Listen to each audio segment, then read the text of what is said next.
ഏവർക്കും പോലെ ക്യാൻസർ ഇന്ന് സമൂഹത്തിന്റെ ഒരു വലിയ ഭീഷണിയാണ്, ഒരു വേദനയാണ്. ഈ രോഗം ഒരു സാധാരണ വ്യക്തിക്ക് വരുമ്പോൾ ഉണ്ടാകാവുന്ന ആ വ്യക്തിയുടെ ഒറ്റപ്പെടലുകൾ, സമൂഹത്തിൽ നിന്ന് നേരിടേണ്ടി വരുന്ന ആ വ്യക്തിയുടെ അവഗണനകൾ, ആ വ്യക്തിക്ക് നേരിടേണ്ടി വരുന്ന ഉടനുള്ള മരണഭീതി,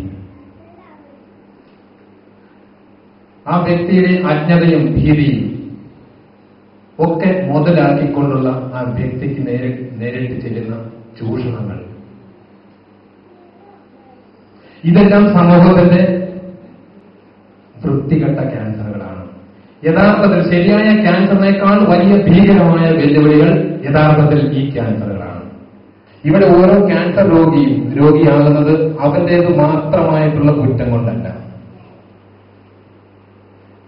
തെറ്റായ ജീവിത ശൈലിയുടേതായിരിക്കാം, പ്രകൃതിയെ ദുരുപയോഗപ്പെടുത്തിയതുകൊണ്ട് മനുഷ്യന് ഏൽക്കേണ്ടി വന്ന ശിക്ഷയായിരിക്കാം, പല കാരണങ്ങളായിരിക്കാം. വ്യക്തമായി അറിയില്ല എങ്കിലും ഒന്നറിയാം, ക്യാൻസറിന് പിന്നിലുള്ള കാരണങ്ങൾ അത് സാമൂഹ്യ തലത്തിലാണ്, സമൂഹത്തിന്റെ കൂട്ടായ ചില കുറ്റങ്ങൾ കൊണ്ടാണ്. അതുകൊണ്ട് വന്നാൽ ആ രോഗിയുടെ മാത്രം കുറ്റമായതുകൊണ്ടായിരിക്കും എനിക്കെന്തു പറ്റി, എനിക്ക് അസുഖം വന്നില്ലല്ലോ എന്ന് പറഞ്ഞ് ഒഴിഞ്ഞു നിൽക്കാൻ സാമൂഹ്യ ബോധമുള്ള ഒരു വ്യക്തിക്കും അവകാശമില്ല. അങ്ങനെ ചെയ്യുന്നുണ്ടെങ്കിൽ അത് സമൂഹ ജീവിയാണെന്ന അവന്റെ ബോധമില്ലായ്മ മാത്രമാണ്. ഇത് സമൂഹത്തിന്റെ ദുരന്തമാണ്, സമൂഹത്തിന്റെ ഒരു വേദനയായി തന്നെ കാണണം. അതിനായി നാം വ്യക്തികൾക്ക് എന്ത് ചെയ്യാൻ കഴിയും? ഒട്ടേറെ കാര്യങ്ങൾ ചെയ്യാൻ കഴിയും. ഒന്ന്, ഈ രോഗത്തെക്കുറിച്ച് നന്നായി അറിയുക. ഇന്ന് അല്ലെങ്കിൽ നാളെ ഒരുപക്ഷെ ഞാൻ ഒരു രോഗിയാവാം, അല്ലെങ്കിൽ ഞാൻ ഒരു രോഗിയുടെ അടുത്ത ബന്ധുവോ ഉറ്റ സുഹൃത്തോ വേദനിക്കുന്ന ഒരു വ്യക്തിയാവാം.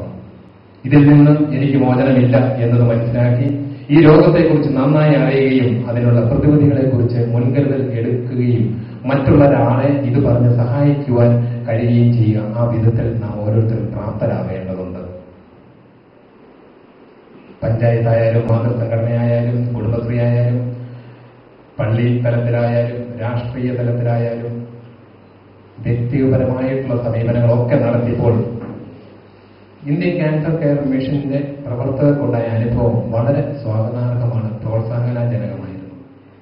സർക്കാരായും മറ്റ് വിശിഷ്ട വ്യക്തികളായും സഹകരിച്ച് കേരളത്തിന്റെ വിവിധ മേഖലകളിൽ, ജില്ലാ തലത്തിലും സംസ്ഥാന തലത്തിലും അതുപോലെ കേരളത്തിന്റെ അയൽ സംസ്ഥാനങ്ങളിലേക്കും ഈ ബോധവൽക്കരണ പ്രവർത്തനങ്ങൾ, ഈ രോഗനിർണയ ക്യാമ്പുകൾ വ്യാപിപ്പിക്കണമെന്ന പ്രാർത്ഥനയും ഉദ്ദേശ്യവും പദ്ധതിയുമാണ് ഇന്ന് ICCM, Indian cancer care mission.